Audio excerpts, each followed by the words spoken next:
இன்றே சப்ஸ்கிரைப் செய்து உங்கள் ஃபேவரட் ஷோகளை காணுங்கள். ஏதாவது ஒரு புக்குடைய வாழ்த்து பாடலை நீங்க சொல்லுங்க. 4ஆம் வகுப்புல இருக்கு. அன்னை தமிழே என் ஆருயிரே என் ஆவியில் கலந்தவளே என்னுள் இறைப்பவளே என்னை நடத்துபவளே.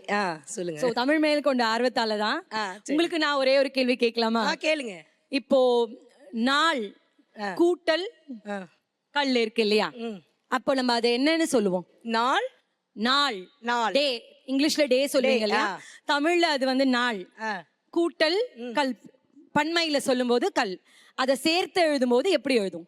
நாட்கள். நாட்கள் தவறு. நாள்கள் தான். நாள்கள். சாரி. ஏங்கிற ஒரு விளக்கத்தை நான் சொல்றேன். இல்ல நாள்கள். ஏங்கிற ஒரு விளக்கத்தை நான் சொல்றேன். நீங்க அவங்க பாடத்துல அவங்க சிம்பிளா முடிச்சிட்டாங்களே. நாள்கள். இல்ல நான் சொல்றேன். பெரண்டிடுச்சு. வேற ஒண்ணும் தப்பு இல்ல. நாள்கள். இல்ல நீங்க இது இப்படி சமாளிக்க கூடாது. இந்த பெட்டரா சமாளிக்கலாம். நாள்கள் தான் நான் நினைச்சிட்டு இந்த மனசு நிஜமா வந்துருச்சு. சரி ஓகே வைக்க கொடுவீங்கல. நான் சோசியல் சார். சோசியல் டீச்சரா? Social teacher. ஓகே நீங்க ஒரு கேள்வி கேளுங்க பார்க்கலாம். டைம் லைன்ல 10th உள்ளது கேட்கறேன் சார். ஒரு 1901ல இருந்து 47க்குள்ள உள்ள 5 time lines. 1915 Mahatma Gandhi return ஆனார் இந்தியாவுக்கு, சரிங்களா? 1917 சம்பாரான் ஈவெண்ட் நடந்தது பீகாரில். 1917 திருப்பியும் அதே வந்து கேதா ஈவெண்ட், இது 10th CBSEல இருக்குது, அது குஜராத்தில் இருக்குது கேதா ஈவெண்ட்டு, சரிங்களா? 1919 சௌரி சௌரா இன்சிடென்ட்டு, ஜாலியன் வாலாபாக் மசாக்கர் நடந்தது. 1921 நான் கோஆப்ரேஷன் மூவ்மெண்ட் நடந்தது. 1930 சிவில் டிசோபீடியன்ட் மூவ்மெண்ட் நடந்தது.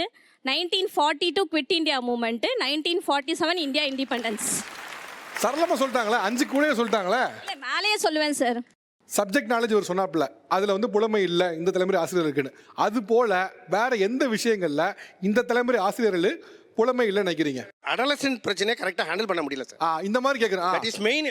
அடலசன்ட் பிரச்சனையை நாங்கள் ஹேண்டில் பண்ண விதம் வேற. ஓகே நீங்க எப்படி ஹேண்டில் பண்ணீங்க? இப்போ ஒரு எக்ஸாம்பிள் சார், என் கிளாஸ்லேயே ஒரு சம்பவம் நடந்துச்சு சார். It's co-ed class. அந்த பையன் என் கிளாஸை கவனிக்காம ஃபீமேல் ஸ்டூடெண்ட்டை பார்த்துட்டு இருக்கான். நான் கவனிச்சிட்டேன். ஆனால் அந்த இடத்துல அவனை நம்ம இன்சல்ட் பண்ண முடியாது. யாரோ ஒன்று எங்கேயோ வெளியில் பார்த்துக்கிட்டு இருக்க மாதிரி இருக்கு. நான் இந்த இடத்துல இந்த கணக்கில் ஒரு தப்பாக பண்ணிட்டேன்னா எல்லாம் அப்படியே திரும்புகிறான். சார் நான் அந்த இடத்துல அவனை நேராக கண்டிச்சிருந்தேன்னா அது வேறு மாதிரி இஷ்யூ ஆகும். ஆனால் நான் கண்டிக்கல. அந்த பர்டிகுலர் பையனை மட்டும் நான் ஸ்டாஃப் ரூம் வர சொல்லலை. இந்த 5 பேர் இந்த 1 2 3 4 5 நோட்டை எடுத்துகிட்டு வா, நான் இப்போ நடத்தியிருக்கேன்ல அது மாதிரி வேறு கணக்கு கொடுக்கணும், எடுத்துகிட்டு வா ஸ்டாஃப் ரூம்னு பார்த்தேன். நான் ஒவ்வொருத்தனையாக அனுப்பிச்சி விட்டு இந்த பையனை மட்டும் இந்த டைமில் நீ இந்த மாதிரி செய்யலாமா, தப்பு தான் சார். அவன் புரிஞ்சுட்டான். நான் டைரெக்டாக என்ன சொல்ல வரேன்னு தான் புரிஞ்சுட்டான் சார். அந்த ஹேண்டலிங் அவங்கள்ட்ட இருக்கா சார்? இந்த அடலசன் பிரச்சனையை நான் இப்படி சாமர்த்தியமாக டீல் பண்ணிக்காங்க. இதே சம்பவம் உங்களோட வகுப்பறையில் நடந்தால் நீங்கள் எப்படி கையாள்வீர்கள்? சார் ஃபர்ஸ்ட் ஆஃப் ஆல் வந்து பசங்க வந்து அவங்களுக்குள்ள பார்க்கறதுக்கே நான் வச்சுக்க மாட்டேன். கிளாஸில் வந்து நம்மளை மட்டும்தான் ஃபோக்கஸ் பண்ணுற மாதிரி வச்சுப்போம். ஆக்சுவலி இந்த ஜெனரேஷன் பாசிபிள் அதெல்லாம். சரி ஓகே பாசிபிள் இல்லைனா கூட நான் உங்களை கவுண்டர் பண்ணுறேங்க சொல்ல. ஓகே நடைமுறைக்கு ஒவ்வாத விஷயம் பேசக்கூடாது. இப்போ நீங்கள் கிளாஸ் எடுத்துட்டு இருக்கீங்க, உங்களை தான் பார்க்குறான்னு உங்களுக்கு எப்படி தெரியும்? நம்ம அவங்கள ஃபேஸ் பண்ணி தான் சார் பார்ப்போம். சரி ஓகே நீங்கள் போர்டில் போய் எழுதிட்டே இருக்கீங்க சார், இப்படி பார்த்துட்டே இருப்பீங்களா? எவ்வளோ பேர் பார்க்க முடியும்? இப்போ நீங்கள் பார்க்குறீங்கன்னு வச்சுக்கலாமே, நீங்கள் ஒரு ஸ்டூடெண்ட்டு, நீங்கள் ஒரு பொண்ணை பார்க்குறீங்கன்னா என்ன சொல்லணும்னா, ஓகே சார் ஆவடி அப்பனுக்கு ஒரு பலத்தை கைத்தட்டல் தட்டுவோம் இவர் பண்ண விஷயத்துக்கு அப்படின்னு சொன்னோடனே அவர் என்ன சொல்லுவாருன்னா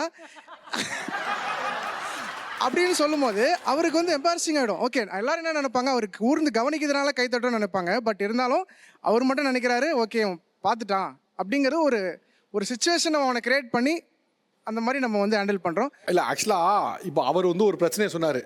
அந்த பிரச்சனை வந்து அன்னைக்கு மட்டும்தான் இருக்கான்னு கேட்டால் இன்னைக்கு தேதி வரைக்கும் இருந்துகிட்டு இருக்குது. இன்னைக்கு பேசிட்டு இருக்க இந்த நேரம் இருக்கக்கூடிய பிரச்சனை தான். அதுக்கு அவர் ஒரு தீர்வு சொன்னார். அந்த தீர்வில் மாடர்னிட்டி இருக்கானா மாடர்னிட்டி இருக்குது, மெச்சூரிட்டி இருக்கானா மெச்சூரிட்டி இருக்குது. நான் அதே கேள்வி உங்ககிட்ட கேட்கும் போது நீங்க சொல்றீங்க நடைமுறைக்கு இதெல்லாம் சாத்தியமான்னு கேட்டா எனக்கு தெரியல. காம்ப்ளிமெண்ட்ஸ் வந்து not necessarily on the face வேல்யூல எடுக்கணும்னு கூட அவசியம் இல்லை சார். காம்ப்ளிமெண்ட்ஸ் வந்து இந்த காலத்துல நிறைய சர்க்காசமா இருக்கு. பேஜ்லயும் சரி, அவங்களோட லுக்ஸ்லயும் சரி, அவங்களோட you know the way they behave, அதுலயே உங்களால ஈஸியா கண்டுபிடிக்க முடியும். புரியல நினைக்கிறீங்களா? டெஃபினட்டா. ஏன்னா அவங்க வந்து அதை எல்லாத்தையுமே பாசிட்டிவா எடுத்துக்கிறாங்க. But children are very sarcastic.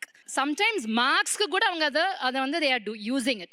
அவங்க வந்து என்ன பண்றாங்கன்னா பேம்பர் பண்ணா மட்டும்தான் டீச்சர் கிட்ட இவ்வளவு ஃப்ரெண்ட்லியா இருந்தாதான் மார்க்ஸ் கிடைக்கும்ன்ற ஒரு அப்ரோச்சும் இருக்கு சார். அப்படி கிடையாது சார். எய்தர் இந்த சர்காஸ்டிக்ஸ் இருந்தாலுமே ஈவன் நம்ம ஃப்ரெண்ட்லியா இப்போ நாங்கள் இருக்கோம் இல்லையா, பட் மார்க்ஸ் வரும்போது டெஸ்ட்னு சொல்லிட்டு வரும்போது நாங்க தெளிவாவே மென்ஷன் இல்ல, பண்ணுவோம். அப்படி நீ கிடையாதுல்ல. ஃப்ரெண்ட்லியா இருக்கறனால இல்ல, இந்த அப்படி மாதிரி கிடையாது. காம்ப்ளிமெண்ட்ஸ் இல்லம்மா கொடுக்கறனால அப்படி கிடையாது. இப்ப நீங்க பாருங்க, எய்தர் அதுல சர்க்காசம் இருந்தாலும்னா அங்கே கண்டம்லாம் பண்ணுவீங்க. நீங்க சர்க்காசம் இருந்தாலும் கடந்துல போறீங்க நீங்க. சார் கடந்து போகல சார். இந்த மாதிரி காம்ப்ளிமெண்ட்ஸ் கொடுக்கறனால நாங்க சொல்லிடுவோம். இந்த மாதிரி ஜாலியாவே சொல்லிட்டு போயிடுவோம் சார். நாங்க ரெகுலரா இப்ப இந்த மாதிரி நல்லா இருக்கீங்க அப்படின்னு சொல்லிட்டு போனா கூட சோ இந்த மாதிரி டெய்லி நீ சொன்னா உனக்கு உடனே மார்க் போட்டு கொடுத்துருவோமா, படிச்சாதானே மார்க் வரும்னு சொல்லிட்டு நாங்க அப்படியே ஜாலியா கூட இல்ல இல்ல சொல்லிட்டு போயிருக்கோம் இல்ல சார். அவங்க கேக்குற கேள்வி அதுதான். இப்போ ரெண்டு வகையான காம்ப்ளிமெண்ட்ஸ் இருக்கு. ஒன்னு வந்து ஜென்யூனா வரக்கூடிய காம்ப்ளிமெண்ட்ஸ், இன்னொன்னு சர்க்காசமா வரக்கூடிய காம்ப்ளிமெண்ட்ஸ். நீங்க சர்க்காசமா வரக்கூடிய காம்ப்ளிமெண்ட்ஸை கூட நான் வந்து இப்படி பண்ணாத அப்படின்னு பேச்சுவாக்கில் சொல்லிடுவேங்கிறீங்க. அதை பேச்சுவாக்கில் சொல்லக்கூடாது, அதை கண்டம் பண்ணும்ல, நீங்க பேச்சுவாக்கில் சொல்றீங்கன்னு கேட்குறேன் நான். சார் நான் இப்ப கண்டம் பண்ணேன்னு சொல்லிட்டு பார்த்தேன்னா இப்ப நான் ஒரு நெகட்டிவ் பர்சனா நான் தெரியுவேன் சார். சோ அது நீங்க எல்லாரும் நல்லவனா இருக்கணும்னு என்ன அவசியம் இருக்கு? தப்பா இருக்கு விஷயம் கண்டிங்க. சார் தப்பா பேச நான் கண்டிச்சேன். அப்புறம் எப்படி அந்த குழந்தைக்கு அது இப்படிதான் சொல்லிட்டு தப்புன்னு திருப்பி தெரியும்? என்ன பத்தி பேக் ஃபயரா வேற மாதிரி பேசுவானுங்க சார். இல்லம்மா, சாரி, எப்படி அப்ப அந்த குழந்தைக்கு அது தப்புன்னு தெரியும்? நீங்க ஒரு faculty, you are in a position to கண்டம் him ஆர் her. நீங்க ஒருத்தர் கண்டிக்கிற இடத்துல இருக்கீங்க. நீங்க அவங்களோட ஒரு இலகுவான அணுகுமுறையிலே இருக்கணும்னு நினைக்கிறீங்க. டேய் தப்புடாது, என்னடா பேச்சு பேசுறேன்னு ஒரு கண்டிக்கிற மனநிலைக்கு போங்க. நீங்க இல்ல நான் போனா நெகட்டிவா நான் பேசுவாங்க ஏன் யோசிக்கிறீங்கன்னு கேட்கறேன். நெகட்டிவா பேசுறது கூட அது செகண்டரி தான். மெயின் திங் என்னன்னா சப்ஜெக்ட்ஸ் பிடிக்காம போயிடும். இவங்க இப்படிதான் மூஞ்சி காமிச்சிட்டே இருப்பாங்க, கத்திட்டே இருப்பாங்கன்னு சொல்லுவாங்க சார். ஏதோ நான் ஃப்ரெண்ட்லியா இந்த மாதிரி நான் சொல்லும் போது சோ உனக்கு அந்த அட்ராக்டிவ் பவர்ஸ் இருக்கும். கிளாஸும் ஆக்டிவா லிசன் பண்ணுவாங்க, படிக்கும் ஆரம்பிப்பாங்க. ஆக்சுவலி இப்போ நீங்க ரொம்ப பூசி முழுகுறீங்க. பூசி முழுல சீரியஸ்லி நீங்க ஃப்ரெண்ட்லின்னு ஒரு ஜோன் எடுத்த உடனே நான் உங்க ஃப்ரெண்ட்லி ஜோனை வரவேற்கிறேன். ஆனா நீங்க ஃப்ரெண்ட்லிங்க ஒரு ஜோனை எடுத்த உடனே உங்களால ஒரு இடத்த ஹார்ஷா போக முடியல பாருங்க சார். ரொம்ப ராங் வேல போனாங்கன்னா கண்டிப்பா கண்டிக்க செய்வோம் தான். ஃப்ரெண்ட்லியா இருந்தாலுமே நாங்க சொல்லுவோம், அட்வைஸ் பண்ணுவோம். சோ இந்த மாதிரிலாம் இருக்கக்கூடாதுன்னு சொல்லிட்டு அட்வைஸ் கண்டிப்பா பண்ணதான் செய்வோம். இப்போ சொல்வதற்கும் கண்டிக்கிறதுக்கு வித்தியாசம் இருக்கு. நீங்க மீண்டும் மீண்டும் நான் சொல்வேங்கிறீங்க. நீங்க சொல்லக்கூடாது, கண்டிக்கணும். நீங்க சொல்லிக்கிட்டே இருப்பேங்கிறீங்க. பனிஷ் பண்ணோம்னா அவனுக்கு அந்த இன்னும் மைண்ட்ல தான் சார் இருக்கும். ஆக்சுவலா எனக்கு ஒண்ணே ஒன்று புரியுது. என்னன்னா இந்த தலைமுறையில் இருக்க எல்லாருமே ஒரு ஃப்ரெண்ட்லியான அணுகுமுறைக்கு போகணும்னு நினைக்கிறீங்க. அவனை நம்ம ஃப்ரெண்ட் ஜோனில் வச்சுக்கணும்னு நினைக்கிறீங்க. அவன் என்னைக்குமே நீங்கள் ஃப்ரெண்ட் ஜோனில் வச்சுட்டு நீங்கள் நினைக்கிற எல்லா விஷயம் அவனை செய்ய வைக்க முடியாது.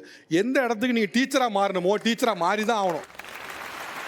அவங்க சொல்கிறதோட டெப்த் என்னன்னா, போன தலைமுறை ஆசிரியரை பார்த்தாலே ஒரு பயம். இவர்கிட்ட போய் சொன்னால் எங்கே விடுவிடுன்னு விழுந்துருவாரோ, திட்டிடுவாரோ, உனக்கு ஒரு தடவை சொன்னால் புரியாதுன்னு கேட்டுருவாரோன்னு ஒரு பயத்தில் அவர்கள் விலகி போயிட்டே இருந்தாங்க. ஆனால் நாங்கள் அவங்க தோல் மேலே கை போட்டு அரவணைச்சு பேசுறதுனால வீட்டில் சொல்லாத கூட என்கிட்ட சொல்கிறான். ஸோ அந்த அரவணைப்பு அவனுக்கு நிறைய விஷயங்களை கற்றுக் கொடுத்துருக்கு. அப்படிங்கிறான். அந்த விஷயம் உங்ககிட்ட இல்லைன்னு தான் அவங்க வைக்கிறல. இல்லைங்க, இது ஒரு கிளாஸ் ரூம் சிச்சுவேஷன்ல அப்படி பண்ண முடியாது சார். பப்ளிக்ல பார்க்கும்போது ஸ்ட்ரிக்ட் மாதிரி தெரியும். நாங்கள் என்ன பண்ணுவோம், இண்டிவிஜுவலாக கூப்பிட்டுருப்போம். இப்போ நீங்கள்லாம் வந்து இவர்கள்ட்ட படித்தவங்கல்ல, ஸ்கூல் படிக்கும்போது ஒரு வாத்தியாரையோ இல்லை ஒரு ஆசிரியரையோ பார்த்தா உங்களுக்கு பயம் வருமா வராது? நான் என்னோட லைஃப்பில் 2 ஸ்டேஜை சொல்லிடுறேன். ஃபர்ஸ்ட் ஸ்கூல் படிக்கிறப்ப பார்த்தீங்கன்னா நிறைய சேட்டை பண்ணுவோம். ஸ்கூலில் முக்கால்வாசி டீச்சர்ஸ் அடிக்கிறப்ப நாங்கள் என்ன பண்ணுவோம்னா அது அடிச்சு பழகிறோம். நாங்கள் சிரிக்க ஆரம்பிச்சிருவோம். அது ஒரு கட்டத்துக்கு மேலே டீச்சர்ஸால் ஒன்றுமே பண்ண முடியாது. அப்போ தான் வந்து ஒரு 2 ஸ்டாஃப்ஸ் இருந்தாங்க, 2 டீச்சர்ஸ் இருந்தாங்க. அதை ஒரு ஸ்டாஃப் பேர் என்ன ஞாபகம் இல்லை. அவர் எப்படி அடிப்பார்னா எல்லாரும் குனிய வச்சு முதுகில் வந்து ஓங்கி அடிப்பார். அந்த சிங்கம் படத்தில் சூரிய அடிக்கிற மாதிரி ஓங்கி அடிப்பார். அவர் பேரே நாங்கள் சொட்ட தாங்கின்னு வச்சுருந்தோம். அப்போ அப்புறம் இன்னொரு மேடம் வந்து க்ளோடியா மேடம்னு. ஸோ அவங்க 2 பேர் பார்த்தாலே எங்களுக்கு பயம் வரும். மரியாதை இல்லை, பயம் மட்டும்தான் வரும்.